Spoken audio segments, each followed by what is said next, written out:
ਵਾਹਿਗੁਰੂ ਜੀ ਕਾ ਖਾਲਸਾ ਵਾਹਿਗੁਰੂ ਜੀ ਕੀ ਫਤਿਹ। ਪ੍ਰੋਗਰਾਮ ਇਤਿਹਾਸ ਦੇ ਪੰਨਿਆਂ ਵਿੱਚ ਵਿਸ਼ਵ ਭਰ ਦੀਆਂ ਸੰਗਤਾਂ ਦਾ ਸਵਾਗਤ ਹੈ। ਅੱਜ ਵਿਸ਼ਵ ਭਰ ਦੀਆਂ ਸੰਗਤਾਂ ਸ਼ਹੀਦ ਭਾਈ ਮਨੀ ਸਿੰਘ ਜੀ ਦਾ ਸ਼ਹੀਦੀ ਦਿਹਾੜਾ ਸ਼ਰਧਾ ਦੇ ਨਾਲ ਸਤਿਕਾਰ ਦੇ ਨਾਲ ਵਿਸ਼ਵ ਭਰ ਦੇ ਵਿੱਚ ਮਨਾ ਰਹੀਆਂ ਨੇ।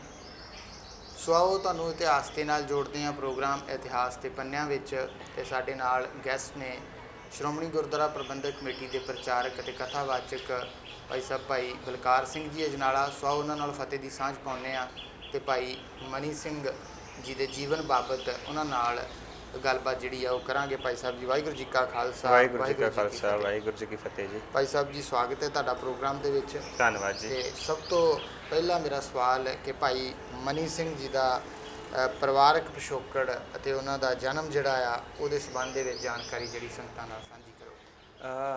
ਭਾਈ ਮਨੀ ਸਿੰਘ ਜੀ ਦੇ ਪਰਿਵਾਰ ਦੀ ਤੇ ਉਹਨਾਂ ਦੇ ਜੀਵਨ ਦੀ ਗੱਲ ਕਰੀਏ ਜੀ।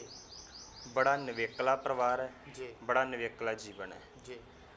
ਸਿੱਖ ਇਤਿਹਾਸ ਦੇ ਵਿੱਚ ਇਦਾਂ ਦੀ ਮਿਸਾਲ ਹੋਰ ਕਿਧਰੇ ਵੀ ਨਹੀਂ ਮਿਲਦੀ ਕਿ ਸਾਰਾ ਪਰਿਵਾਰ ਹੀ ਜਿਹੜਾ ਵਾ ਉਹ ਸਿੱਖੀ ਦੀ ਖਾਤਰ ਕੁਰਬਾਨ ਹੋ ਗਿਆ ਹੋਵੇ। ਉਹਨਾਂ ਦੇ ਸਤਿਕਾਰਯੋਗ ਦਾਦਾ ਜੀ ਭਾਈ ਬੱਲੋ ਜੀ ਗੁਰੂ ਹਰਗੋਬਿੰਦ ਸਾਹਿਬ ਜੀ ਦੇ ਸਮੇਂ ਦੌਰਾਨ ਉਹਨਾਂ ਦੀਆਂ ਫੌਜਾਂ ਦੇ ਵਿੱਚ ਸੇਵਾ ਨਿਭਾਉਂਦੇ ਹੈ। ਜਦੋਂ ਸ਼੍ਰੀ ਅੰਮ੍ਰਿਤਸਰ ਸਾਹਿਬ ਦੀ ਜੰਗ ਹੁੰਦੀ ਹੈ ਜੀ, ਉਸ ਜੰਗ ਦੇ ਵਿੱਚ ਬੜੇ ਤੇਗ ਦੇ ਜ਼ੋਰ ਵਿਖਾਏ ਤੇ ਵਿਖਾਉਂਦਿਆਂ ਸ਼ਹਾਦਤ ਦਾ ਜਾਮ ਪੀ ਜਾਂਦੇ। ਫਿਰ ਭਾਈ ਮਨੀ ਸਿੰਘ ਜੀ ਦੇ ਸਤਿਕਾਰਯੋਗ ਪਿਤਾ ਜੀ ਮਾਈ ਦਾਸ, ਉਹਨਾਂ ਦੇ ਮਾਤਾ ਮਦਰਾ ਬਾਈ ਜੀ, ਤੇ ਭਾਈ ਮਨੀ ਸਿੰਘ ਜੀ ਦਾ ਫਿਰ ਜਨਮ ਹੁੰਦਾ ਹੈ ਉਹ 10 ਮਾਰਚ ਤੇ 1644 ਈਸਵੀ ਨੂੰ ਅਲੀਵਾਲ ਪਿੰਡ ਹੈ ਮੁਜ਼ੱਫਰਗੜ੍ਹ ਅੱਜ ਕੱਲ੍ਹ ਪਾਕਿਸਤਾਨ ਦੇ ਵਿੱਚ ਹੈ। ਉੱਥੇ ਉਹਨਾਂ ਦਾ ਜਨਮ ਹੁੰਦਾ ਹੈ। ਨਾਮ ਰੱਖਿਆ ਜਾਂਦਾ ਹੈ ਭਾਈ ਮਣੀਆਂ ਜੀ, ਕਿਉਂਕਿ ਅੰਮ੍ਰਿਤ ਛਕਣ ਤੋਂ ਪਹਿਲਾਂ ਉਹ ਮਣੀ ਰਾਮ ਸੀ ਜਾਂ ਮਣੀਆਂ ਜੀ ਸੀ, ਤੇ ਅੰਮ੍ਰਿਤ ਛਕ ਕੇ ਉਹ ਮਣੀ ਸਿੰਘ ਬਣ ਜਾਂਦੇ ਹੈ। ਇੱਦਾਂ ਹੀ ਫਿਰ ਜਿਹੜੇ ਉਹਨਾਂ ਦੇ 11 ਭਰਾ ਸੀ ਹੋਰ, ਉਹ ਸਾਰਾ ਪਰਿਵਾਰ ਹੀ ਜਿਹੜਾ ਪੰਥ ਦੀ ਖਾਤਰ ਜਿਹੜਾ ਉਹਨਾਂ ਨੇ ਸ਼ਹਾਦਤਾਂ ਪ੍ਰਾਪਤ ਕੀਤੀਆਂ ਜੀ। ਭਾਈ ਮਨੀ ਸਿੰਘ ਫਿਰ ਗੁਰੂ ਦਰਬਾਰ ਦੇ ਵਿੱਚ ਕਦੋਂ ਆਉਣਾ ਹੋਇਆ ਅਤੇ ਉੱਥੇ ਆ ਕੇ ਕੀ ਸੇਵਾਵਾਂ ਜਿਹੜੀਆਂ ਉਹ ਕਰਿਆ ਕਰਦੇ ਸਨ? ਖਾਸ ਕਿਹੜੀ ਚੀਜ਼ ਨੇ ਆਕਰਸ਼ਿਤ ਕੀਤਾ ਕਿ ਗੁਰੂ ਸਾਹਿਬਾਨ ਤੱਕ ਜਿਹੜਾ ਆ ਉਹ ਪਹੁੰਚੇ ਤੇ ਜੁੜੇ? ਆਕਰਸ਼ਿਤ ਤੇ ਜਦੋਂ ਪਰਿਵਾਰ ਹੀ ਜਿਹੜਾ ਵਾ ਉਹ ਸਿੱਖੀ ਵਾਲਾ ਹੈ ਜੀ। ਜਦੋਂ ਦਾਦਾ ਜੀ ਸ਼ਹੀਦ ਹੋਏ ਹੋਣ ਤੇ ਪਿਤਾ ਜੀ ਵੀ ਗੁਰੂ ਦਰਬਾਰ ਵਿੱਚ ਆਉਂਦੇ ਹੋਣ ਜੀ। 13 ਸਾਲ ਦੀ ਉਮਰ ਵਿੱਚ ਕੀਰਤਪੁਰ ਸਾਹਿਬ ਦੀ ਧਰਤੀ ਤੇ ਗੁਰੂ ਹਰਰਾਏ ਸਾਹਿਬ ਦੇ ਦਰਬਾਰ ਵਿੱਚ ਪਹਿਲੀ ਵਾਰ ਭਾਈ ਮਣੀ ਰਾਮ ਜੀ ਆਉਂਦੇ ਆ ਜੀ। ਆਏ ਗੁਰੂ ਹਰਰਾਏ ਸਾਹਿਬ ਦੇ ਦਰਬਾਰ ਵਿੱਚ ਪਿਤਾ ਜੀ ਵਾਪਸ ਚਲੇ ਗਏ, ਲੇਕਿਨ ਭਾਈ ਮਣੀ ਰਾਮ ਉੱਥੇ ਰਹਿ ਗਏ। 2 ਸਾਲ ਉਹਨਾਂ ਨੇ ਸੇਵਾ ਕੀਤੀ ਗੁਰੂ ਦਰਬਾਰ ਦੇ ਵਿੱਚ ਰਹਿ ਕੇ, ਭਾਂਡੇ ਮਾਂਜਣ ਦੀ ਹੋਵੇ ਜਾਂ ਹੋਰ ਜਿਹੜੀ ਸੇਵਾ ਹੈ ਗੁਰੂ ਦਰਬਾਰ ਦੇ ਵਿੱਚ ਰਹਿ ਕੇ ਉਹਨਾਂ ਨੇ ਕੀਤੀ। 2 ਸਾਲਾਂ ਬਾਅਦ ਫਿਰ ਪਿਤਾ ਜੀ ਸਤਿਕਾਰਯੋਗ ਮਾਈ ਦਾਸ ਜੀ ਆਏ। ਫਿਰ ਉਹ ਆਪਣੇ ਪੁੱਤਰ ਮਣੀਆਂ ਜੀ ਨੂੰ, ਮਣੀ ਰਾਮ ਜੀ ਨੂੰ ਲੈ ਕੇ ਵਾਪਸ ਜਾਂਦੇ ਹੈ। ਫਿਰ ਉਹਨਾਂ ਦਾ ਆਨੰਦ ਕਾਰਜ ਹੁੰਦਾ, ਵਿਆਹ ਹੁੰਦਾ। ਵਿਆਹ ਜਦੋਂ ਹੁੰਦਾ ਹੈ ਤੇ ਉਹ ਵੇਖੋ ਕਿੰਨਾ ਪੰਥਕ ਪਰਿਵਾਰ ਹੈ, ਸਿੱਖੀ ਜਜ਼ਬੇ ਵਾਲਾ ਪਰਿਵਾਰ ਹੈ। ਉਹਨਾਂ ਦਾ ਵਿਆਹ ਹੁੰਦਾ ਸੀਤੋ ਬਾਈ ਜੀ ਦੇ ਨਾਲ। ਬਾਅਦ ਵਿੱਚ ਅੰਮ੍ਰਿਤ ਛਕ ਕੇ ਉਹਨਾਂ ਦਾ ਨਾਮ ਹੋ ਗਿਆ ਬਸੰਤ ਕੌਰ। ਔਰ ਉਹ ਜਿਹੜਾ ਪਰਿਵਾਰ ਹੈ ਬਸੰਤ ਕੌਰ ਜੀ ਦੇ ਸਤਿਕਾਰਯੋਗ ਪਿਤਾ ਜੀ, ਜਿਹਨੂੰ ਆਪਾਂ ਕਹੀਏ ਭਾਈ ਮਣੀ ਸਿੰਘ ਜੀ ਦੇ ਸਹੁਰਾ ਜੀ ਲੱਖੀ ਸ਼ਾਹ ਵਣਜਾਰਾ, ਉਹ ਨੇ ਜਿਨ੍ਹਾਂ ਨੇ ਗੁਰੂ ਤੇਗ ਬਹਾਦਰ ਸਾਹਿਬ ਜੀ ਦਾ ਧੜ ਦਾ ਸੰਸਕਾਰ ਆਪਣੇ ਘਰ ਵਿੱਚ ਕਰਦੇ ਸਮੇਂ ਘਰ ਨੂੰ ਅੱਗ ਲਾ ਕੇ ਜਲਾ ਦਿੱਤਾ ਸੀ। ਇੱਦਾਂ ਕਰਕੇ ਫਿਰ ਭਾਈ ਮਣੀ ਸਿੰਘ ਜੀ, ਮਣੀ ਰਾਮ ਜੀ ਨੇ ਜਿਹੜੀ ਉਹ ਗੁਰੂ ਘਰ ਦੀ ਸੇਵਾ ਕੀਤੀ ਹੈ ਜੀ। ਤੇ ਫਿਰ ਅੰਮ੍ਰਿਤ ਪਾਨ ਕਦੋਂ ਕੀਤਾ ਅਤੇ ਫਿਰ ਪਰਿਵਾਰ ਦਾ ਜਿਹੜਾ ਆ ਉਹ ਕੀ ਯੋਗਦਾਨ ਸਿੱਖੀ ਦੇ ਵਾਸਤੇ ਜਿਹੜਾ ਆ ਉਹ ਰਿਹਾ? ਗੁਰੂ ਹਰਰਾਏ ਸਾਹਿਬ ਜੀ, ਗੁਰੂ ਹਰਕ੍ਰਿਸ਼ਨ ਸਾਹਿਬ ਦੇ ਦਰਬਾਰ ਵਿੱਚ ਵੀ ਭਾਈ ਮਣੀ ਰਾਮ ਜੀ ਰਹੇ ਜੀ। ਉਸ ਤੋਂ ਬਾਅਦ ਗੁਰੂ ਤੇਗ ਬਹਾਦਰ ਸਾਹਿਬ ਜਦੋਂ ਸ਼ਹਾਦਤ ਦਾ ਜਾਮ ਪੀਣ ਵਾਸਤੇ ਜਾਂਦੇ ਆ, ਉਦੋਂ ਵੀ ਭਾਈ ਮਣੀ ਰਾਮ ਜੀ ਅਨੰਦਪੁਰ ਸਾਹਿਬ ਦੀ ਧਰਤੀ ਤੇ ਸੇਵਾ ਨਿਭਾ ਰਹੇ ਸਨ। ਔਰ ਗੁਰੂ ਤੇਗ ਬਹਾਦਰ ਸਾਹਿਬ ਦੇ ਨਾਲ 3 ਸਿੱਖ ਜਦੋਂ ਗਏ, ਮਤੀ ਦਾਸ, ਸਤੀ ਦਾਸ ਤੇ ਦਿਆਲਾ ਜੀ। ਜਿਹੜੇ ਦਿਆਲਾ ਜੀ ਸਨ ਉਹ ਵੀ ਭਾਈ ਮਣੀ ਰਾਮ ਜੀ ਦੇ ਭਰਾ ਸਨ, ਜਿਨ੍ਹਾਂ ਨੂੰ ਦੇਗ ਦੇ ਵਿੱਚ ਉਬਾਲ ਕੇ ਸ਼ਹੀਦ ਕੀਤਾ ਗਿਆ। ਫਿਰ ਗੁਰੂ ਗੋਬਿੰਦ ਸਿੰਘ ਜੀ ਗੁਰਤਾ ਗੱਦੀ ਤੇ ਸ਼ੁਭਾਈਮਾਨ ਹੋ ਗਏ। ਗੁਰੂ ਗੋਬਿੰਦ ਸਿੰਘ ਜੀ ਦੇ ਦਰਬਾਰ ਵਿੱਚ ਅਹਿਮ ਸੇਵਾਵਾਂ ਜਿਹੜੀਆਂ ਉਹਨਾਂ ਨੇ ਨਿਭਾਈਆਂ। ਉਦੋਂ ਹੀ ਉਹਨਾਂ ਨੇ ਗੁਰਬਾਣੀ ਦੇ ਗੁਟਕੇ ਸਾਹਿਬ ਲਿਖਣੇ ਜਿਹੜੇ ਸ਼ੁਰੂ ਕਰਤੇ ਸੀ, ਸਿੱਖੀ ਦਾ ਪ੍ਰਚਾਰ ਸ਼ੁਰੂ ਕਰਤਾ। ਗੁਰੂ ਗੋਬਿੰਦ ਸਿੰਘ ਦੇ ਦਰਬਾਰ ਦੇ ਵਿੱਚ ਕਥਾ ਦੀ ਸੇਵਾ ਭਾਈ ਮਣੀ ਰਾਮ ਜੀ ਨਿਭਾਉਂਦੇ ਸੀ। ਫਿਰ 1691 ਦੀ ਗੱਲ, ਵਿਸਾਖੀ ਵਾਲੇ ਦਿਨ ਗੁਰੂ ਗੋਬਿੰਦ ਸਿੰਘ ਜੀ ਨੇ ਆਪਣਾ ਦੀਵਾਨ ਨਿਯੁਕਤ ਕਰਤਾ। ਅੱਛਾ ਜੀ। ਸਾਰੀ ਜ਼ਿੰਮੇਵਾਰੀ ਜਿਹੜੀ ਗੁਰੂ ਦਰਬਾਰ ਦੀ ਉਹ ਭਾਈ ਮਣੀ ਰਾਮ ਜੀ ਦੇ ਕੋਲ ਹੈ। ਫਿਰ ਵੀ ਸਮਾਂ ਕੱਢ ਕੇ ਉਹ ਸੇਵਾ ਕਰਦੇ, ਫਿਰ ਵੀ ਸਮਾਂ ਕੱਢ ਕੇ ਉਹ ਗੁੜਕੇ ਸਾਹਿਬ ਲਿਖਦੇ, ਗੁਰਬਾਣੀ ਨੂੰ ਲਿਖਦੇ, ਪੜ੍ਹਦੇ, ਵਿਚਾਰਦੇ, ਸਾਰਾ ਪ੍ਰਬੰਧ ਵੀ ਚਲਾਉਂਦੇ। ਜਿੱਦਣ 1699 ਦੀ ਵਿਸਾਖੀ ਵਾਲੇ ਦਿਨ ਗੁਰੂ ਗੋਬਿੰਦ ਸਿੰਘ ਜੀ ਨੇ ਖਾਲਸਾ ਪੰਥ ਦੀ ਸਾਜਨਾ ਕੀਤੀ, ਇਤਿਹਾਸ ਕਹਿੰਦਾ ਹੈ ਅੰਮ੍ਰਿਤ ਵੇਲੇ ਆਸਾ ਦੀ ਵਾਰ ਦਾ ਕੀਰਤਨ ਹੁੰਦਾ ਹੈ। ਕੀਰਤਨ ਤੋਂ ਬਾਅਦ ਭਾਈ ਮਣੀ ਰਾਮ ਜੀ ਹੀ ਕਥਾ ਕਰਦੇ ਹੈ। ਉਸ ਤੋਂ ਬਾਅਦ ਗੁਰੂ ਗੋਬਿੰਦ ਸਿੰਘ 5 ਸੀਸ ਦੀ ਮੰਗ ਕਰਦੇ, 5 ਪਿਆਰਿਆਂ ਦੀ ਸਾਜਨਾ ਤੋਂ ਬਾਅਦ ਉਦਣ ਹੀ ਫਿਰ ਭਾਈ ਮਣੀ ਸਿੰਘ ਜੀ ਜਿਹੜੇ ਆ ਅੰਮ੍ਰਿਤ ਪਾਣ ਕਰਕੇ ਮਣੀ ਸਿੰਘ ਬਣ ਜਾਂਦੇ ਆ। ਉਹਨਾਂ ਦੇ ਪੁੱਤਰ ਵੀ ਬਾਬਾ ਬਚਿੱਤਰ ਸਿੰਘ ਜੀ ਜਿਹੜੇ ਹਾਥੀ ਦੇ ਨਾਲ ਲੜਦੇ ਆ, ਲੜਦਿਆਂ ਹਾਥੀ ਨੂੰ ਮਾਰਦੇ ਆ। ਫਿਰ ਉਦੇ ਸਿੰਘ ਉਹ ਵੀ ਉਹਨਾਂ ਦੇ ਪੁੱਤਰ ਜਿਹੜੇ ਕੇਸਰੀ ਚੰਦ ਦਾ ਸਿਰ ਵੱਢ ਕੇ ਲਿਆਉਂਦੇ ਆ, ਔਰ ਦੋਨੋਂ ਹੀ ਜਿਹੜੇ ਆ ਉਹ ਸਰਸਾ ਦੇ ਕੰਢੇ ਦੇ ਉੱਪਰ ਸ਼ਹਾਦਤ ਦਾ ਜਾਮ ਪੀਂਦੇ ਆ। ਇਹਨਾਂ ਪੰਥਕ ਪਰਿਵਾਰ ਪੁੱਤਰ ਜਿਹੜੇ ਉਹ ਵੀ ਸ਼ਹਾਦਤ ਦਾ ਜਾਮ ਪੀ ਰਹੇ ਨੇ।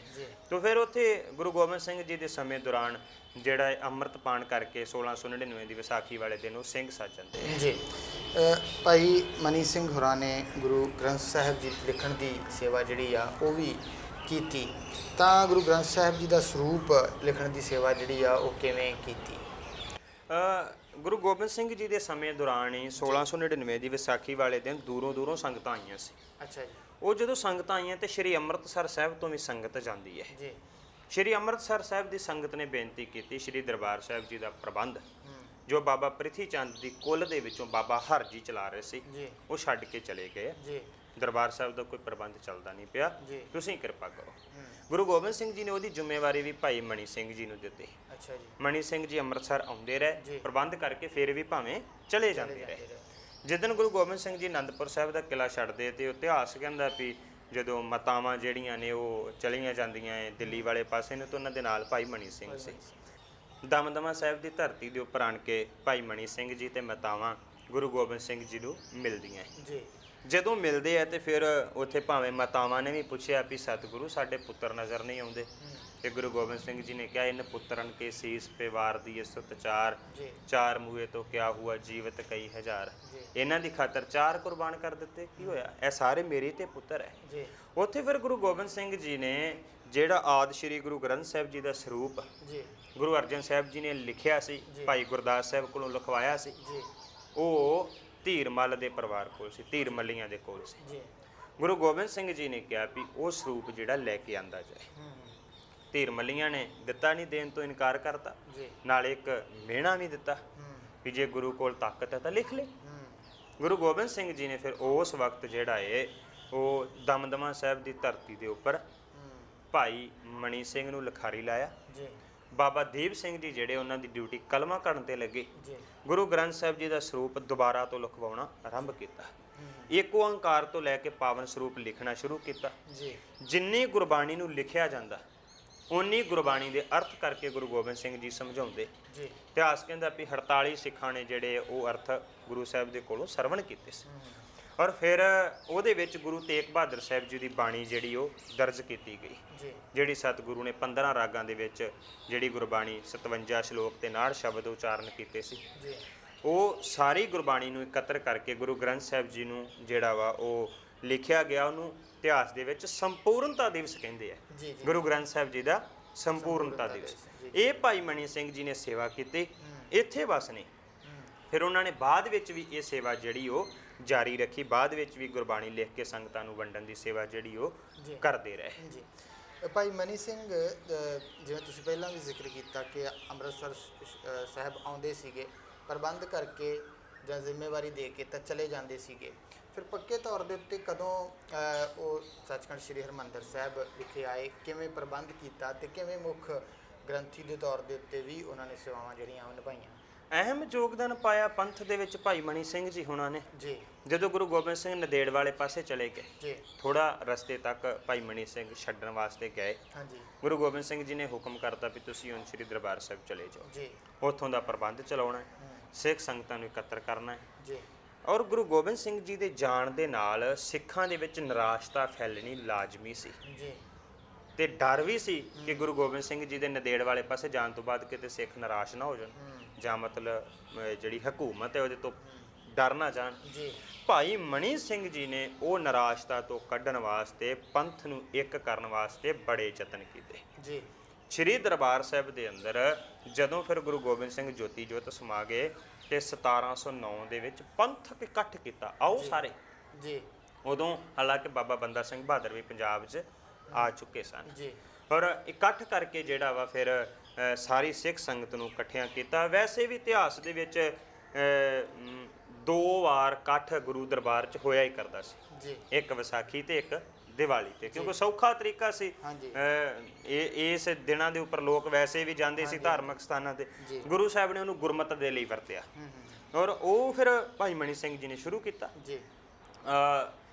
ਐਸਾ ਸਮਾਂ ਵੀ ਆਇਆ ਜਦੋਂ ਬਾਬਾ ਬੰਦਾ ਸਿੰਘ ਬਹਾਦਰ ਦੀ ਸ਼ਹਾਦਤ ਤੋਂ ਬਾਅਦ ਪੱਤਾ ਸਿੱਖਾਂ ਦਾ ਵੈਰੀ ਹੋਇਆ ਪਿਆ ਸੀ।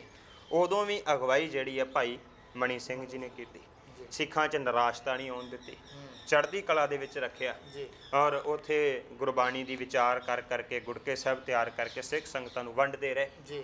ਫਿਰ ਐਸਾ ਸਮਾਂ ਵੀ ਆਇਆ ਬਾਬਾ ਬੰਦਾ ਸਿੰਘ ਬਹਾਦਰ ਦੀ ਸ਼ਹਾਦਤ ਤੋਂ ਬਾਅਦ ਕੌਮ ਦੇ ਵਿੱਚ 2 ਧੜੇ ਪੈਦਾ ਹੋ ਗਏ।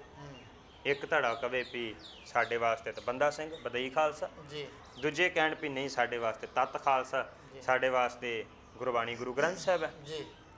ਤੋ ਇਹ ਐਸੇ ਸਮੇਂ ਦੇ ਵਿੱਚ ਜਦੋਂ 2 ਧੜੇ ਲੜਨ ਵਾਸਤੇ ਤਿਆਰ ਹੋਣ, ਭਾਵੇਂ ਕਿ ਭਾਈ ਮਨੀ ਸਿੰਘ ਜੀ ਨੇ ਇਸ ਤੋਂ ਪਹਿਲਾਂ ਕਈ ਜੰਗਾਂ ਯੁੱਧਾਂ ਦੇ ਵਿੱਚ ਜਿਹੜਾ ਵਾ ਉਹ ਹਿੱਸਾ ਲਿਆ ਸੀ, ਜਿਵੇਂ ਉਹਨਾਂ ਨੇ ਪਹਿਲੀ ਜੰਗ ਭੰਗਾਣੀ ਦੀ ਲੜੀ, ਨਦੌਣ ਦੀ ਵੀ ਲੜੀ, ਕਈ ਜੰਗਾਂ 'ਚ ਉਹਨਾਂ ਹਿੱਸਾ ਲਿਆ ਸੀ। ਪਰ ਹੋਇਆ ਕੀ ਕਿ ਹੁਣ ਤੇ ਬਜ਼ੁਰਗ ਹੋ ਚੁੱਕੇ ਸੀ, ਹੁਣ ਬਜ਼ੁਰਗ ਦਾ ਕੰਮ ਹੁੰਦਾ ਹੈ ਸਮਝਾਉਣਾ। ਭਾਈ ਮਨੀ ਸਿੰਘ ਜੀ ਨੇ 2 ਧੜਿਆਂ ਨੂੰ ਸਮਝਾਇਆ ਵੀ ਨਹੀਂ, ਚੰਗੇ ਨਹੀਂ ਲੱਗੀ।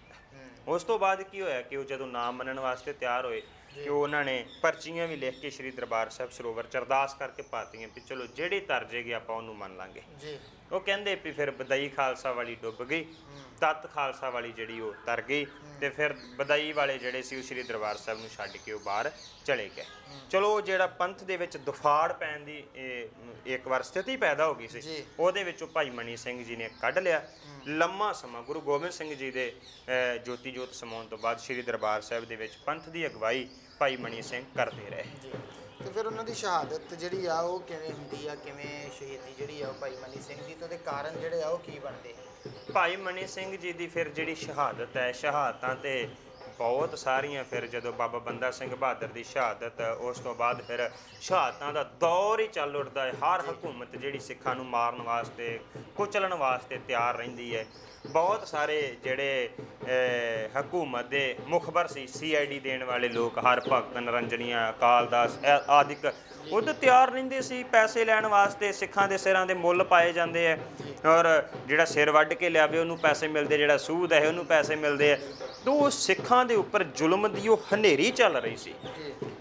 ਭਾਈ ਮਨੀ ਸਿੰਘ ਚਾਹੁੰਦੇ ਸੀ ਵੀ ਮੈਂ ਸਿੱਖਾਂ ਨੂੰ ਇਕੱਠਿਆਂ ਕਰਾਂ, ਸਿੱਖਾਂ ਵਿੱਚ ਨਿਰਾਸ਼ਤਾ ਨਾ ਆਵੇ, ਚੜ੍ਹਦੀ ਕਲਾ ਰਵੇ। ਉਹਦੇ ਵਾਸਤੇ ਭਾਈ ਮਨੀ ਸਿੰਘ ਨੇ ਸਮੇਂ-ਸਮੇਂ ਤੇ ਯਤਨ ਕੀਤੇ ਤੇ ਇੱਕ ਯਤਨ ਉਹਨਾਂ ਨੇ ਫੇਰ ਕੀਤਾ 1733 ਈਸਵੀ ਦੇ ਵਿੱਚ।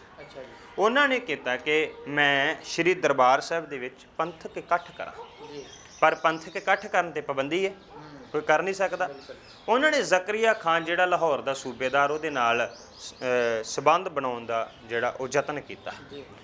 ਉਸ ਵਕਤ ਭਾਈ ਸੁਬੇਗ ਸਿੰਘ ਜੀ ਹੁਣੀ ਜਿਹੜੇ ਆ ਉਹ ਜੰਬਰ ਪਿੰਡ ਦੇ ਰਹਿਣ ਵਾਲੇ, ਉਹ ਸਿੱਖ ਵੀ ਸੀ ਔਰ ਸਰਕਾਰ ਦੀ ਨੌਕਰੀ ਵੀ ਕਰਦੇ ਸੀ। ਇੱਦਾਂ ਦੇ ਵਿੱਚ ਬੰਦੇ ਪਾ ਕੇ ਤਾਂ ਉਹਨਾਂ ਨੇ ਲਾਹੌਰ ਦਰਬਾਰ ਦੇ ਨਾਲ ਗੱਲ ਕੀਤੀ ਵੀ ਜੇ ਅਸੀਂ ਪੰਥਕ ਇਕੱਠ ਕਰੀਏ ਤੇ ਫਿਰ ਸਾਨੂੰ ਇਜਾਜ਼ਤ ਮਿਲ ਜੇ। ਜ਼ਕਰੀਆ ਖਾਨ ਮੰਨ ਗਿਆ। ਉਹਨੇ ਸ਼ਰਤ ਰੱਖੀ ਵੀ ਜਿੰਨੇ ਦਿਨ ਸਿੱਖ ਸ਼੍ਰੀ ਦਰਬਾਰ ਸਾਹਿਬ ਆਉਂਦੇ, ਪੰਥਕ ਇਕੱਠ ਲੱਗਦਾ ਹੈ, ਸਿੱਖ ਆਉਂਦੇ ਹੈ, ਮੈਂ ਇੱਕ ਦਿਨ ਦਾ 1000 ਰੁਪਈਆ ਸਰਕਾਰ ਨੂੰ ਉਤਾਰਨਾ ਹੋਏਗਾ ਟੈਕਸ ਦੇ ਰੂਪ 'ਚ। ਲਗਭਗ 10 ਕੁ ਦਿਨ ਦਾ ਭਾਈ ਮਨੀ ਸਿੰਘ ਨੇ ਸਮਾਂ ਮਿਥਿਆ ਵੀ 10 ਦਿਨ ਪੰਥਕ ਇਕੱਠ ਹੋਏਗਾ, 10,000 ਰੁਪਇਆ ਦੇ ਦਿਆਂਗੇ। ਕਈਆਂ ਨੇ ਚਲੋ 7,000 ਵੀ ਲਿਖਿਆ ਇਤਿਹਾਸ 'ਚ। ਤਿਆਰੀ ਹੋ ਗਈ। ਭਾਈ ਮਨੀ ਸਿੰਘ ਨੇ ਚਿੱਠੀਆਂ ਲਿਖ ਕੇ ਭੇਜਤੀਆਂ, ਆਓ ਇਸ ਵਾਰੀ ਦੀਵਾਲੀ ਦੇ ਉੱਪਰ ਆਪਾਂ ਸ਼੍ਰੀ ਦਰਬਾਰ ਸਾਹਿਬ ਦੇ ਵਿੱਚ ਦੀਵਾਲੀ ਦੇ ਉੱਪਰ ਪੰਥਕ ਇਕੱਠ ਕਰਨਾ। ਭਾਈ ਮਨੀ ਸਿੰਘ ਦੇ ਮਨ ਦਾ ਖਿਆਲ ਸੀ ਵੀ ਸਿੱਖ ਇਕੱਠੇ ਹੋਣਗੇ, ਮੇਲ ਜੋਲ ਵਧੇਗਾ, ਚੜ੍ਹਦੀ ਕਲਾ ਦੀ ਗੱਲ ਹੋਏਗੀ, ਕੌਮ ਨੂੰ ਅੱਗੇ ਕਿਵੇਂ ਲਿਜਾਣਾ ਉਹਦੇ ਵਾਸਤੇ ਵਿਚਾਰਾਂ ਹੋਣਗੀਆਂ, ਤੇ 10,000 ਦੀ ਕਿਹੜੀ ਗੱਲ ਹੈ, ਤਾਰ ਦਿਆਂਗੇ। ਜਿਸ ਵਕਤ ਭਾਈ ਮਨੀ ਸਿੰਘ ਨੇ ਚਿੱਠੀਆਂ ਲਿਖ ਕੇ ਦੂਰ ਦੂਰ ਤੱਕ ਇਹ ਭੇਜਦਾ, ਜਿਹੜੇ ਲਾਹੌਰ ਦੇ ਸੂਬੇਦਾਰ ਦੇ ਚਾਪਲੂਸ ਸੀ, ਉਹਨਾਂ ਨੇ ਕਿਹਾ ਵੀ ਜ਼ਕਰੀਆ ਖਾਨ ਤੂੰ 10,000 ਰੁਪਇਆ ਕੀ ਕਰਨਾ, ਕਿੱਥੇ ਕੱਲਾ ਕੱਲਾ ਸਿੱਖ ਲੱਭ ਕੇ ਮਾਰਦਾ ਹੈ, ਕਿੱਥੇ ਸਾਰੇ ਸੰਗਤ ਸਾਰਾ ਸਿੱਖ ਇਕੱਠਾ ਹੋਣਾ ਹੈ ਤੇ ਮਾਰ ਕਿਉਂ ਨਹੀਂ ਦਿੰਦਾ ਸਾਰਿਆਂ ਨੂੰ? ਉਹਨੇ ਤਿਆਰੀ ਕਰ ਲਈ। ਰਾਮ ਤੀਰਥ ਦੇ ਲਾਗੇ ਉਹਨੇ ਫੌਜ ਭੇਜਣੀ ਸ਼ੁਰੂ ਕਰਤੀ। ਫੌਜ ਆਣ ਕੇ ਅੰਮ੍ਰਿਤਸਰ ਦੇ ਨੇੜੇ ਨੇੜੇ ਘੁੰਮਣ ਫਿਰਨ ਲੱਗ ਗਈ। ਭਾਈ ਮਣੀ ਸਿੰਘ ਸਿਆਣੇ ਗੁਰਮੁਖ ਬੁੱਢੇ ਕਦੇ ਨਹੀਂ, ਜਿਨ੍ਹਾਂ ਅੰਦਰ ਸੁਰਤ ਗਿਆਨ, ਜਿਨ੍ਹਾਂ ਨੂੰ ਸੁਰਤ ਦਾ ਗਿਆਨ ਸੀ, ਉਹਨਾਂ ਨੇ ਦੇਖਿਆ ਵੀ ਇਹ ਤੇ ਲੱਗਦਾ ਕੰਮ ਖਰਾਬ ਹੈ। ਲਾਹੌਰ ਦੇ ਵਿੱਚੋਂ ਜਿਹੜੇ ਸਿੱਖ ਸੀ ਉਹਨਾਂ ਨੇ ਸੂਹ ਭੇਜਣੀ ਵੀ ਸ਼ੁਰੂ ਕਰਤੀ, ਭਾਈ ਮਣੀ ਸਿੰਘ ਜੀ ਕੰਮ ਖਰਾਬ ਹੈ, ਆਪਾਂ ਨੂੰ ਇਹ ਨਹੀਂ ਕਰਨਾ ਚਾਹੀਦਾ। ਸਰਕਾਰ ਜਿਹੜੀ ਉਹਦਾ ਮਨ ਬੇਈਮਾਨ ਹੋ ਗਿਆ। ਭਾਈ ਮਣੀ ਸਿੰਘ ਨੇ ਚਿੱਠੀਆਂ ਦੁਬਾਰਾ ਲਿਖਤੀਆਂ ਵੀ ਕੋਈ ਅੰਮ੍ਰਿਤਸਰ ਨਾ ਆਵੇ।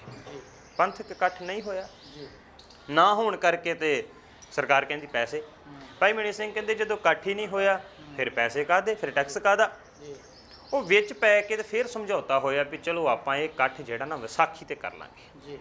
ਜ਼ਕਰੀਆ ਖਾਨ ਦੇ ਮਨ ਦੇ ਅੰਦਰ ਦੀ ਖੋਟ ਹੈ ਵੀ ਕੋਈ ਨਹੀਂ ਆਉਣ ਦੋ, ਵਿਸਾਖੀ ਦੇ ਉੱਪਰ ਹੋਣ ਦੋ, ਇਕੱਠੇ ਆਪਾਂ ਫਿਰ ਮਾਰ ਦਿਆਂਗੇ। ਭਾਈ ਮਣੀ ਸਿੰਘ ਜੀ ਨੇ ਕਹਿ ਤਾਂ ਦਿੱਤਾ ਵੀ ਠੀਕ ਹੈ ਵਿਸਾਖੀ ਤੇ ਕਰ ਲਾਂਗੇ, ਪਰ ਉਹ ਜਦੋਂ ਫੇਰ ਦਿਨ ਨੇੜੇ ਆਏ ਤੇ ਉਹ ਫੌਜ ਫੇਰ ਆਉਣ ਲੱਗ ਗਈ। ਉਹਨਾਂ ਨੇ ਵਿਸਾਖੀ ਤੇ ਹਮਲਾ ਵੀ ਕੀਤਾ, ਪਰ ਸਿੱਖ ਸੰਗਤ ਬਹੁਤੀ ਨਾ ਆ ਸਕੀ। ਭਾਈ ਮਣੀ ਸਿੰਘ ਨੂੰ ਗ੍ਰਿਫਤਾਰ ਕਰ ਲਿਆ ਗਿਆ। ਉਹਨਾਂ ਦੇ ਨਾਲ ਉਹਨਾਂ ਦੀ ਪਤਨੀ ਬਸੰਤ ਕੌਰ ਨੂੰ ਵੀ ਕੀਤਾ ਗਿਆ, ਜਗਤ ਸਿੰਘ ਉਹਨਾਂ ਦੇ ਭਰਾ ਨੂੰ ਵੀ ਕੀਤਾ ਗਿਆ। ਇਦਾਂ ਕਰਕੇ ਕੁਝ ਹੋਰ ਸਿੱਖਾਂ ਨੂੰ ਗ੍ਰਿਫਤਾਰ ਕਰਕੇ ਲਾਹੌਰ ਦੀ ਜੇਲ੍ਹ ਵਿੱਚ ਬੰਦ ਕਰ ਦਿੱਤਾ ਗਿਆ। ਬੰਦ ਕਰਕੇ ਤੇ ਫਿਰ ਜਦੋਂ ਇੱਕੋ ਹੀ ਗੱਲ ਹੈ, ਸਿੱਖਾਂ ਦੀ ਸੂਹ ਦੱਸੋ ਕਿੱਥੇ ਕਿੱਥੇ ਰਹਿੰਦੇ ਸਿੱਖ, ਜਾਂ ਇਸਲਾਮ 'ਚ ਆ ਜਾਓ, ਇਹ ਤਾਂ ਮਰਨ ਵਾਸਤੇ ਤਿਆਰ ਹੋ ਜਾਓ।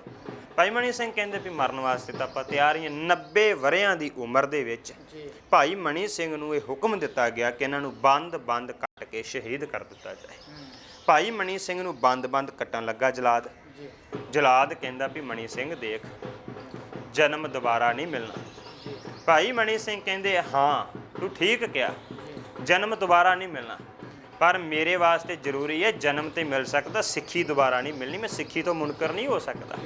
ਫਿਰ ਭਾਈ ਮਣੀ ਸਿੰਘ ਜੀ ਨੂੰ ਜਿਹੜਾ ਏ ਉਹ ਨਿੱਕਾ ਨਿੱਕਾ ਪੋਟੇ ਤੋਂ ਕੱਟਣਾ, ਗੁੱਟ ਇੱਥੋਂ ਜਿੱਥੋਂ ਬੰਦ ਬਣਦਾ ਉੱਥੋਂ ਕੱਟ ਕੇ ਨਿੱਕਾ ਨਿੱਕਾ ਕਰਕੇ ਤੇ 1734 ਈਸਵੀ ਨੂੰ ਜਿਹੜਾ ਉਹ ਸ਼ਹੀਦ ਕਰ ਦਿੱਤਾ ਗਿਆ ਲਾਹੌਰ ਦੇ ਨਖਾਸ ਚੌਂਕ ਦੇ ਵਿੱਚ। ਜੀ ਭਾਈ ਮਨੀ ਸਿੰਘ ਜੀ ਦੀ ਸ਼ਹਾਦਤ ਤੋਂ ਸਾਨੂੰ ਕੀ ਸਿੱਖਿਆ ਜਿਹੜੀ ਆ ਉਹ ਮਿਲਦੀ ਆ, ਤੇ ਪ੍ਰੋਗਰਾਮ ਦੇ ਅੰਤ ਦੇ ਵਿੱਚ ਵਿਸ਼ਵ ਭਰ ਦੀਆਂ ਸੰਗਤਾਂ ਤੇ ਯੂਥ ਨੂੰ ਕੀ ਕਹਿਣਾ ਚਾਹੋਗੇ ਕਿ ਭਾਈ ਮਨੀ ਸਿੰਘ ਨੇ ਜਿਵੇਂ ਗੁਰੂ ਦਰਬਾਰ ਦੇ ਵਿੱਚ ਆ ਕੇ ਹੱਥੀਂ ਸੇਵਾ ਵੀ ਜਿਹੜੀ ਆ ਉਹ ਵੀ ਕੀਤੀ, ਫਿਰ ਅੰਮ੍ਰਿਤ ਵੀ ਛਕਿਆ, ਫਿਰ ਉਹਨਾਂ ਨੂੰ ਹੋਰ ਪ੍ਰਥਮ ਸੇਵਾਵਾਂ ਵੀ ਨਿਭਾਉਣ ਦਾ ਜਿਹੜਾ ਆ ਉਹ ਮੌਕਾ ਮਿਲਿਆ, ਤੇ ਅੰਤ ਦੇ ਉੱਤੇ ਉਹਨਾਂ ਨੇ ਜਦੋਂ ਸ਼ਹਾਦਤ ਦੀ ਗੱਲ ਹੋਈ ਤਾਂ ਉਹਦੇ ਵਿੱਚ ਵੀ ਬੰਦ ਕੱਟ ਕੇ ਉਹਨਾਂ ਨੂੰ ਸ਼ਹੀਦ ਕੀਤਾ ਗਿਆ, ਜਿਨ੍ਹਾਂ ਦਾ ਜ਼ਿਕਰ ਅਸੀਂ ਅਰਦਾਸ ਦੇ ਵਿੱਚ ਵੀ ਕਰਦੇ ਹਾਂ। ਆ ਦੇਖੋ ਦੁਨੀਆ ਦੇ ਉੱਪਰ ਇੱਕ ਰਵਾਇਤ ਹੈ ਜੀ ਕਿ ਜਿਹੜਾ ਯੋਧਾ ਹੁੰਦਾ ਉਹ ਯੋਧਾ ਹੀ ਹੁੰਦਾ ਹੈ ਜੀ, ਜਿਹੜਾ ਲਿਖਾਰੀ ਹੁੰਦਾ ਉਹ ਲਿਖਾਰੀ ਹੁੰਦਾ ਜੀ, ਜਿਹਨੂੰ ਕੋਈ ਹੋਰ ਕੰਮ ਆਉਂਦਾ ਉਹੀ ਕੰਮ ਕਰ ਸਕਦਾ। ਇੱਕ ਬੰਦੇ ਵਿੱਚ ਸਾਰੇ ਗੁਣ ਨਹੀਂ ਆ ਸਕਦੇ। ਕਮਾਲ ਦਾ ਜੀਵਨ ਹੈ ਭਾਈ ਮਣੀ ਸਿੰਘ ਦਾ। ਯੋਧੇ ਵੀ ਕਮਾਲ ਦੇ, ਜਦੋਂ ਲੜਦੇ ਹੈ ਤੇ ਦੇਖੋ ਮਤਲਬ ਭੰਗਾਣੀ ਦੇ, ਨਦੌਣ ਦੇ, ਕਈ ਜੰਗਾਂ ਯੁੱਧਾਂ ਦੇ ਵਿੱਚ ਹਿੱਸਾ ਲੈਂਦੇ, ਔਰ ਗੁਰੂ ਦੇ ਪ੍ਰਤੀ ਭਾਵਨਾ ਕਿੰਨੀ ਹੈ। ਜਦੋਂ ਗੁਰੂ ਗੋਬਿੰਦ ਸਿੰਘ ਜੀ ਦੇ ਦਰਬਾਰ 'ਚ ਅਨੰਦਪੁਰ ਸਾਹਿਬ ਰਹਿੰਦੇ ਸੀ ਨਾ, ਤੇ ਉੱਥੇ ਰਾਮ ਰਾਏ ਜੀ ਚੜ੍ਹਾਈ ਕਰਕੇ, ਰਾਮ ਰਾਏ ਗੁਰੂ ਘਰ ਦੇ ਵਿਰੋਧੀ ਰਹੇ, ਆਪ ਜੀ ਨੂੰ ਪਤਾ ਹੀ ਹੈ ਹਨ, ਤੇ ਉਹਨਾਂ ਨੇ, ਉਹਦੀ ਪਤਨੀ ਨੇ ਸੁਨੇਹਾ ਭੇਜਿਆ ਗੁਰੂ ਗੋਬਿੰਦ ਸਿੰਘ ਜੀ ਨੂੰ ਵੀ ਤੁਸੀਂ ਆਓ। ਗੁਰੂ ਗੋਬਿੰਦ ਸਿੰਘ ਜੀ ਸਿੱਖਾਂ ਸਮੇਤ ਅਖੰਡ ਪਾਠ ਸਾਹਿਬ ਜੀ ਦਾ ਭੋਗ ਪਾਇਆ ਗਿਆ, ਗਏ ਬਰਸ਼ੀ ਤੇ ਫੇਰ ਗਏ। ਜਦੋਂ ਬਰਸ਼ੀ ਤੇ ਗਏ, ਭਾਈ ਮਣੀ ਸਿੰਘ, ਭਾਈ ਮਣੀ ਰਾਮ ਜੀ ਸੀ ਉਦੋਂ ਨਾਲ ਸੀ, ਤੇ ਜਿਹੜਾ ਉੱਥੇ ਮਹੰਤ ਬੈਠਾ ਸੀ ਨਾ ਤਾਬਿਆ ਦੇ ਵਿੱਚ, ਗੁਰਬਖਸ਼ ਉਹਦਾ ਨਾਂ ਸੀ, ਉਹ ਗੁਰੂ ਗੋਬਿੰਦ ਸਿੰਘ ਦੇ ਉਲਟ ਬੋਲਣ ਲੱਗ ਗਿਆ ਉੱਥੇ ਬੈਠਾ ਦੇਖੋ ਰਹਿਤ ਨਾਮਿਆਂ ਦਾ ਬਚਨ ਹੈ, ਗੁਰ ਕੀ ਨਿੰਦਾ ਸੁਣੇ ਨਾ ਕਾਣ। ਗੁਰੂ ਦੀ ਨਿੰਦਿਆ ਨਹੀਂ ਸੁਣ ਸਕਦਾ ਸਿੱਖ। ਭਾਈ ਮਣੀ ਸਿੰਘ ਨੇ ਉਸੇ ਵੇਲੇ ਨੂੰ ਟੇਬਲ ਤੋਂ ਚੁੱਕ ਕੇ ਥੱਲੇ ਸੁੱਟਿਆ। ਮਤਲਬ ਗੁਰੂ ਦੇ ਖਿਲਾਫ ਵੀ ਇੱਕ ਵੀ ਬਚਨ ਭਾਈ ਮਣੀ ਸਿੰਘ ਨੇ ਸੁਣਿਆ ਨਹੀਂ। ਫਿਰ ਜੇ ਉਹਨਾਂ ਦਾ ਜੀਵਨ ਦੇਖੀਏ, ਜੰਗ ਵੀ ਕੀਤੇ, ਸੇਵਾ ਵੀ ਕੀਤੀ, ਬਾਣੀ ਵੀ ਲਿਖੀ, ਸਿੱਖ ਸੰਗਤਾਂ 'ਚ ਪ੍ਰਚਾਰ ਵੀ ਕੀਤਾ, ਔਰ ਜਦੋਂ ਸ਼ਹਾਦਤ ਦੇਣ ਦਾ ਟਾਈਮ ਹੈ ਕਿੱਡੀ ਵੱਡੀ ਸ਼ਹਾਦਤ ਵੀ ਦਿੱਤੀ। ਫਿਰ ਉਹਨਾਂ ਨੇ ਬਹੁਤ ਸਾਰੇ ਗ੍ਰੰਥ ਲਿਖੇ, ਗਿਆਨ ਰਤਨਾਵਲੀ, ਉਹਦੇ ਵਿੱਚ ਸਿੱਖਾਂ ਦੇ ਜੀਵਨ ਵੀ ਉਹਨਾਂ ਨੇ ਲਿਖੇ, ਫਿਰ ਗੁਰੂ ਨਾਨਕ ਸਾਹਿਬ ਜੀ ਦਾ ਇਤਿਹਾਸ ਵੀ ਭਾਈ ਗੁਰਦਾਸ ਸਾਹਿਬ ਜੀ ਦੀ ਵਾਰ ਦੇ ਆਧਾਰ ਤੇ ਲਿਖਿਆ। ਮਤਲਬ ਬਹੁਤ ਸਾਰੇ ਗ੍ਰੰਥ ਵੀ ਲਿਖ ਕੇ ਜਿਹੜੇ ਆ ਉਹ ਕੌਮ ਦੀ ਝੋਲੀ ਦੇ ਵਿੱਚ ਪਾਏ। ਕਮਾਲ ਹੈ ਕਿ ਹਾਂਜੀ ਲਿਖਾਰੀ ਵੀ ਹੋਣ, ਵਿਦਵਾਨ ਵੀ ਹੋਣ, ਯੋਧੇ ਵੀ ਹੋਣ, ਸਾਰੇ ਜੀਵਨ ਦੇ ਵਿੱਚ ਆਉਂਦੇ। ਬਿਲਕੁਲ ਤੁਸੀਂ ਜ਼ਿਕਰ ਕੀਤਾ ਕਿ ਬੜੀ ਵੱਡੀ ਸ਼ਹਾਦਤ ਦਿੱਤੀ, ਤੇ ਸ਼ਹਾਦਤ ਦੇ ਸਮੇਂ ਵੀ ਕਹਿੰਦੇ ਜਲਾਦ ਨੂੰ ਵੀ ਪਾਠ ਪੜਾਇਆ ਕਿ ਬੰਦ ਹੁੰਦਾ ਕੀ ਹੈ। ਜਦੋਂ ਉਹ ਕੱਟਣ ਲੱਗਾ, ਮੈਂ ਚਾਹੂੰਗਾ ਉਹਦਾ ਵੀ ਜ਼ਿਕਰ ਥੋੜਾ ਜਿਹਾ। ਹਾਂ, ਉਹ ਜਿਸ ਵਕਤ ਬੰਦ ਕੱਟਣ ਦਾ ਹੁਕਮ ਜਾਰੀ ਕੀਤਾ ਗਿਆ, ਉਹਨੇ ਗੁੱਟ ਦੇ ਉੱਪਰ ਰੱਖ ਕੇ ਟੋਕਾ ਤੇ ਜਿਹੜਾ ਚਲਾਉਣ ਲੱਗਾ, ਭਾਈ ਮਨੀ ਸਿੰਘ ਕਹਿੰਦੇ ਨਹੀਂ, ਤੈਨੂੰ ਤੇਰੇ ਮਾਲਕ ਦਾ ਹੁਕਮ ਜੋ ਉਹਨੂੰ ਨਿਭਾ। ਕਹਿੰਦਾ ਜੀ ਉਹ ਕਿਵੇਂ ਨਿਭਾਉਣਾ? ਕਹਿੰਦੇ ਬੰਦ ਦਾ ਜਦੋਂ ਮਤਲਬ ਹੁਕਮ ਜਾਰੀ ਕੀਤਾ ਤੇ ਬੰਦ ਇੱਥੋਂ ਪੋਟੇ ਤੋਂ ਸ਼ੁਰੂ ਹੁੰਦਾ ਹੈ ਜੀ। ਤੂੰ ਆਪਣੇ ਮਾਲਕ ਦਾ ਹੁਕਮ ਵਜਾ, ਮੈਂ ਆਪਣੇ ਮਾਲਕ ਦਾ ਹੁਕਮ ਵਜਾ ਰਿਹਾ। ਮੇਰੇ ਮਾਲਕ ਦੇ ਹੁਕਮ ਅਨੁਸਾਰ ਮੈਂ ਸ਼ਹਾਦਤ ਦਾ ਜਾਮ ਪੀਣ ਲੱਗਿਆ, ਤੇ ਤੂੰ ਜਿੱਥੋਂ ਬੰਦ ਸ਼ੁਰੂ ਹੁੰਦਾ ਇੱਕ ਇੱਕ ਪੋਟੇ ਤੋਂ ਕੱਟਣਾ ਸ਼ੁਰੂ ਕਰ। ਪੋਟੇ ਤੋਂ ਕੱਟਦਿਆਂ ਜਿੱਥੇ ਜਿੱਥੇ ਬੰਦ ਜੋੜ ਹੈ ਸਰੀਰ ਦਾ, ਉੱਥੋਂ ਕੱਟ ਕੇ ਭਾਈ ਮਣੀ ਸਿੰਘ ਜੀ ਨੂੰ 90 ਸਾਲ ਦੀ ਬਜ਼ੁਰਗ ਹਾਲਤ ਦੇ ਵਿੱਚ, ਅਵਸਥਾ ਦੇ ਵਿੱਚ ਉਹਨਾਂ ਨੂੰ ਸ਼ਹੀਦ ਕੀਤਾ ਜਾਂਦਾ ਹੈ ਜੀ। ਬਿਲਕੁਲ ਸਿੱਖਾਂ ਦਾ ਲਹੂ ਭਿੱਜਾ ਇਤਿਹਾਸ, ਜਿਸ ਨੂੰ ਸਿੱਖ ਚੈਨਲ ਦੇ ਰਾਹੀਂ ਪ੍ਰੋਗਰਾਮ ਇਤਿਹਾਸ ਦੇ ਪੰਨਿਆਂ ਦੇ ਵਿੱਚ ਅਸੀਂ ਜਿੱਥੇ ਵੱਖ-ਵੱਖ ਹੋਰ ਦਿਹਾੜਿਆਂ ਦਾ ਇਤਿਹਾਸ ਸੁਣਾਉਂਦੇ ਹਾਂ, ਅੱਜ ਭਾਈ ਮਨੀ ਸਿੰਘ ਜੀ ਦੇ ਸ਼ਹੀਦੀ ਦਿਹਾੜੇ ਦੇ ਮੌਕੇ ਦੇ ਉੱਤੇ ਇਸ ਇਤਿਹਾਸ ਤੋਂ ਤੁਹਾਨੂੰ ਜਾਣੂ ਕਰਵਾਇਆ, ਜਿਸ ਦੇ ਵਿੱਚ ਗੁਰੂ ਦਰਬਾਰ ਦੇ ਵਿੱਚ ਆਉਣ ਤੋਂ ਲੈ ਕੇ ਉਹਨਾਂ ਦੀਆਂ ਸੇਵਾਵਾਂ ਨਿਭਾਉਣ ਤੱਕ ਦਾ ਪਰ ਸਾਰਾ ਸਫ਼ਰ, ਤੇ ਫਿਰ ਸ਼ਹਾਦਤ ਦਾ ਜਦੋਂ ਜਾਮ ਪੀਂਦੇ ਨੇ ਤਾਂ ਉਦੋਂ ਵੀ ਅਡੋਲ ਰਹਿੰਦੇ ਨੇ। ਸੋ ਅੱਜ ਦੀ ਗੱਲ ਕਰੀਏ ਤਾਂ ਸਾਨੂੰ ਵੀ ਬਾਣੇ ਦੇ ਨਾਲ ਜੁੜਨਾ ਚਾਹੀਦਾ ਹੈ। ਇਤਿਹਾਸ ਦੀ ਸੂਝ ਸਾਨੂੰ ਹੋਣੀ ਚਾਹੀਦੀ ਹੈ ਕਿ ਜੇਕਰ ਸਾਨੂੰ ਕੋਈ ਸਾਡੇ ਗੁਰੂ ਸਾਹਿਬਾਨ ਬਾਬਤ, ਸਾਡੇ ਸ਼ਹੀਦਾਂ ਬਾਬਤ ਕੋਈ ਗੱਲ ਪੁੱਛਦਾ ਹੈ ਤਾਂ ਸਾਨੂੰ ਜਵਾਬ ਦੇਣਾ ਆਉਣਾ ਚਾਹੀਦਾ ਹੈ। ਇਸੇ ਹੀ ਚੀਜ਼ ਨੂੰ ਪਰਪੱਕ ਕਰਨ ਵਾਸਤੇ ਅਸੀਂ ਕੋਸ਼ਿਸ਼ ਕਰਦੇ ਰਹਿੰਦੇ ਹਾਂ ਸਿੱਖ ਚੈਨਲ ਦੇ ਪ੍ਰੋਗਰਾਮ ਇਤਿਹਾਸ ਦੇ ਪੰਨਿਆਂ ਦੇ ਵਿੱਚ, ਕਿ ਅਸੀਂ ਵਿਦੇਸ਼ਾਂ ਦੇ ਵਿੱਚ, ਪੰਜਾਬ ਦੇ ਵਿੱਚ, ਭਾਰਤ ਦੇ ਵਿੱਚ ਤੇ ਦੁਨੀਆ ਦੇ ਹਰੇਕ ਕੋਨੇ ਦੇ ਵਿੱਚ ਵਾਸਤੇ ਸਿੱਖਾਂ ਨੂੰ ਇਤਿਹਾਸ ਤੋਂ ਜਾਣੂ ਕਰਵਾਈਏ। ਸਾਡੀ ਕੀਤੀ ਹੋਈ ਕੋਸ਼ਿਸ਼ ਤੁਹਾਨੂੰ ਕਿਵੇਂ ਲੱਗਦੀ ਹੈ, ਇਸ ਦੀ ਫੀਡਬੈਕ ਵੀ ਜ਼ਰੂਰ ਦਿਆ ਕਰੋ। ਤੇ ਭਾਈ ਬਲਕਾਰ ਸਿੰਘ ਜੀ ਜਿਹੜੇ ਨੇ, ਉਹਨਾਂ ਨੇ ਬੜੇ ਹੀ ਸੁੰਦਰ ਵਿਚਾਰਾਂ ਦੀ ਸਾਂਝ ਜਿਹੜੀ ਆ ਉਹ ਸੰਗਤਾਂ ਦੇ ਨਾਲ ਪਾਈ, ਤੇ ਸਮੁੱਚਾ ਇਤਿਹਾਸ ਜਿਹੜਾ ਆ ਉਹ ਸੁਣਾਇਆ। ਸੋ ਆਸ ਕਰਦੇ ਹਾਂ ਕਿ ਅੱਜ ਦੇ ਇਸ ਪ੍ਰੋਗਰਾਮ ਨੂੰ ਤੁਸੀਂ ਜ਼ਰੂਰ ਪਸੰਦ ਕਰੋਗੇ, ਤੇ ਬਹੁਤ ਕੁਝ ਜਿਹੜਾ ਆ ਉਹ ਸੰਗਤਾਂ ਨੂੰ, ਯੂਥ ਨੂੰ ਸਿੱਖਣ ਨੂੰ ਵੀ ਮਿਲਿਆ ਹੋਵੇਗਾ। ਸੋ ਅੱਜ ਦੇ ਇਸ ਪ੍ਰੋਗਰਾਮ ਦੇ ਵਿੱਚ ਇੰਨਾ ਹੀ ਸਮਾਂ ਇੱਥੇ ਹੀ ਸਮਾਪਤ ਹੁੰਦਾ ਹੈ। ਭਾਈ ਸਾਹਿਬ ਦਾ ਧੰਨਵਾਦ, ਬੁਲਾਉਂਦੇ ਹਾਂ ਸਾਂਝੇ ਰੂਪ 'ਚ ਫਤਿਹ। ਵਾਹਿਗੁਰੂ ਜੀ ਕਾ ਖਾਲਸਾ, ਵਾਹਿਗੁਰੂ ਜੀ ਕੀ ਫਤਿਹ।